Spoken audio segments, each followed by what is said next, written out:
everyone for coming out here today. But before a really big basketball game tomorrow night, just really looking forward to the opportunity to play a really good Notre Dame basketball team. Been very impressed with the growth that they've made from the beginning of the season to now. Um, they've got fantastic players. They're very well coached. They play hard, and there's somebody when you prepare for and scout for, you've got to prepare for everyone. It's not a team where you can just say don't guard this kid, don't guard that kid. Everybody on the team can score. They do a really nice job of getting the ball in transition and running. And we know we're going to have our hands full tomorrow night. So, any questions? Feel free. ESPN sending their Final Four crew here to do the game. Does that add more juice to it for you guys? Well, I mean, it's great that we're going to be, ESPN game. It's primetime game. It should be really exciting. Yeah, I mean, Rebecca and Holly, they all know. Ryan, I'm not sure our kids know. I'm just teasing. I'm trying to give Rebecca and Holly their props. No, it's a great crew, and like I said, I'm expecting a really good basketball game. We have to come out and play better in the first half, obviously, than we did at NC State.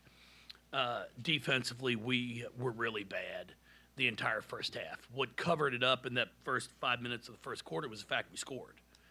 We went back and forth scoring, but we never stopped them. And then, we finally got back to doing what we do, and that's follow a scouting report, played hard, made them take contested shots, and then all of a sudden it turns into a ball game. Well, you can't not show up for a first half and expect to beat teams of the caliber that we're playing. And the obvious player on Notre Dame, Hannah, this year has been unbelievable, the freshman. Just some stats. First in assists for freshmen, first in steals, first in points made. There's a lot of things that make her so dangerous. I mean, where do you even begin? She plays hard. She has a motor that does not stop, and that's one of the things that's so impressive about her. She plays with passion. She's never standing still. It doesn't matter if she's off the ball, she's on the ball. She's looking for opportunities to come up with a steal. She has great court awareness, great court sense. But first and foremost, it's the tempo she plays at. It's really even hard to replicate that in practice, even with our scout guys. You can show it on film. I mean, she's relentless. She doesn't stop. And as soon as you stop, she's going by you. She's not someone that you're just going to hold to 6 or 8 points. What you've got to try and do is make it as difficult as possible for her to score. You've got to try and get her to take as many jump shots off the bounce.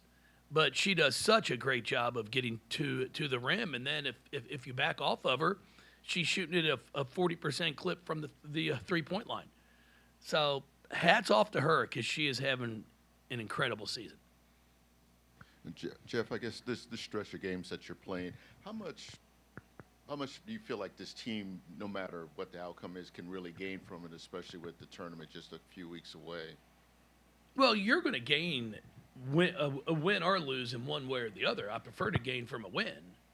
But you're sitting here right now, it's, Syracuse, NC State, a Notre Dame team back at Syracuse. I mean, that's tougher than what you will normally get in your first 2 weekends. Your first game, hopefully in the NCAA tournament, if you're a high seed, you're getting somebody that, is not as good as Syracuse. And NC State's going to be most likely a 1 or 2 seed in the tournament. So, it's great for us. It's great for us to get the experience, have the opportunity to play against it. And for a lot of our players, I've got a lot of them that have never played consecutive games against top 25 teams. I mean, I talked to Sid and Kiki a few weeks ago. if you go back to their entire careers, Kiki, I think, played against 5 ranked teams her entire career, and Sid played against 3 through a 4-year career. So now all of a sudden you're finding out, okay, the caliber of play every single day is at the level that it is. And then you realize you can't take 2 or 3 minutes off during a game and think it's not going to come back to haunt you. And that comes from experience, and that's what they're getting right now. So it's definitely going to benefit us. But we're going into the ball game. I mean, with the idea of we don't want to benefit from a loss.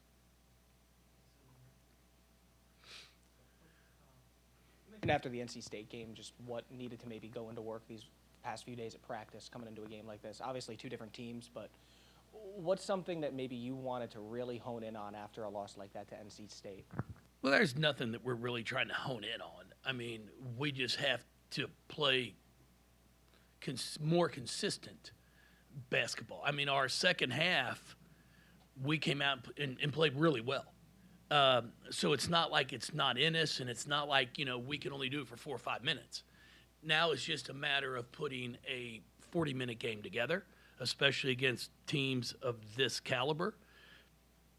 And then, as I've said before, I mean, you can't – our lulls were too deep. I mean, we're falling off and going way too far down.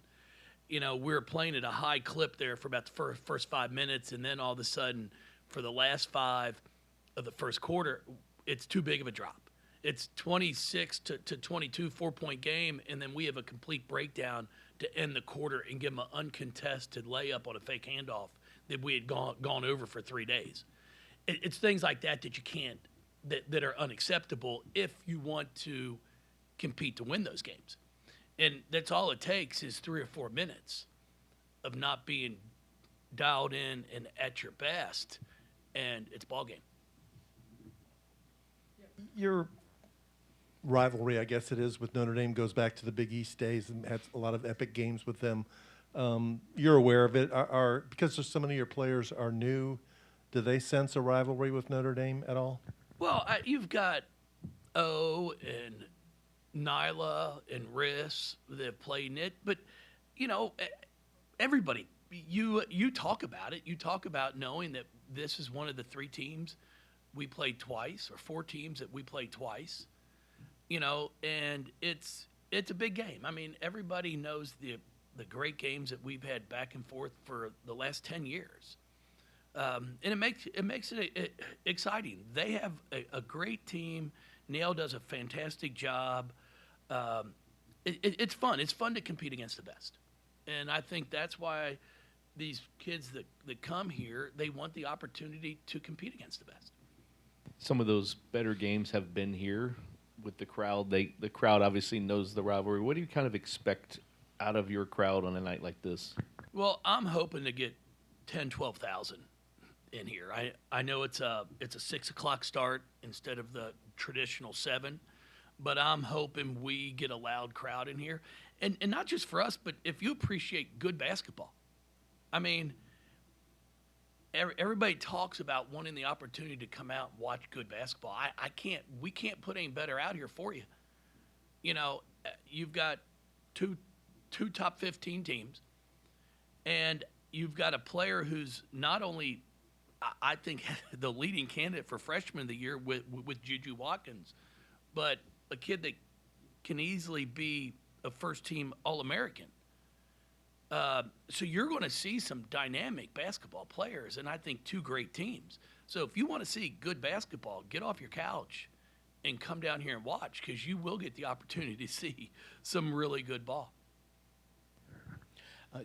Jeff, I'm curious, when you've talked about use of those 3-4 minute stretches where things kind of fall off, you can say the rails a little bit. I don't know, is it a game slippage thing, or is it stuff that you've seen that you can fix in practice? I guess, how do you balance trying to, fix some of those Well, it's just there? focus. It's staying focused. It's not allowing a missed shot to impact your game. It's like I explained to the players. Billy Donovan had a really good clip. If you go 3 of 9 from the field, you miss 6 shots. How long does it take for you to take a shot? It's about a second or 2. and you play 34 minutes and 12 seconds in the game.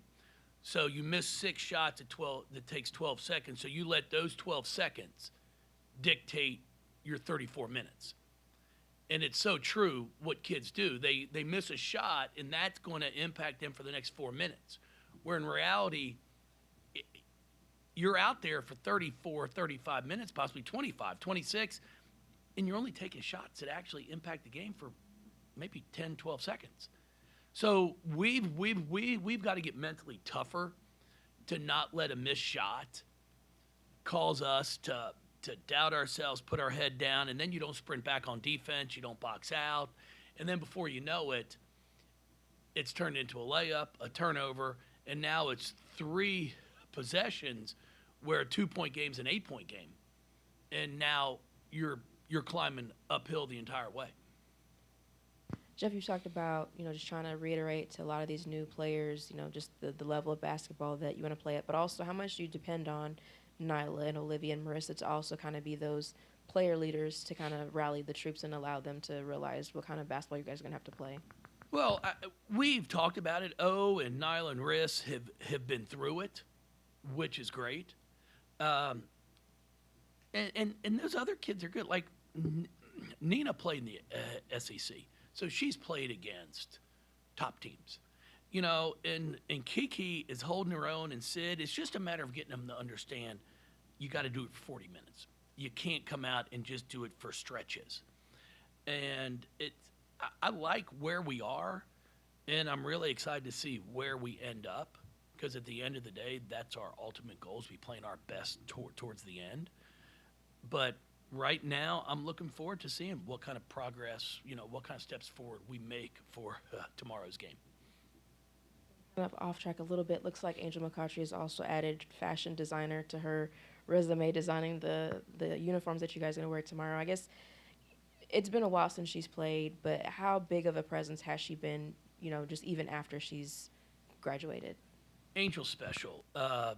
It's really what I admire about her is she takes great pride being an alum from here.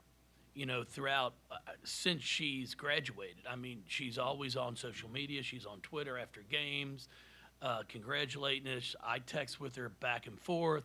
She's just special. And that's what makes her as good of a person as she is. It's not just because of what she did on the basketball court, because it's who she is off the court. And she is somebody that left a mark on this program. And I thank her for that today, because she still is invested in the program. And that's what makes it as special as it is. Right before there, too, playing your best ball down the stretch. With this big stretch that you guys have had, Rick just mentioned the ESPN crew that's coming in. How much are you telling your team right now, hey, if you think this is big right now, March is right around the corner? And we don't talk about that at all. I would hope that they know March comes after February. I'm hoping. In most states it does, right? It's not just what my kids are learning here, is it? So, yeah, they know. We play at a level. I don't have to go in and tell them, it's Notre Dame tomorrow, guys. They're pretty good. Syracuse on Sunday. No, they're quite aware of it. We have to take care of ourselves. That's first and foremost. We have to get better. If you focus all your time on your opponents the entire time, you're never going to get better. So we have to be at a level of play that Notre Dame's concerned about us. Because if we just are always concerned about everybody we play and not ourselves, we're not going to get to the level that I think we need to be at. So it's a little bit of both, of making sure you're putting a game plan in.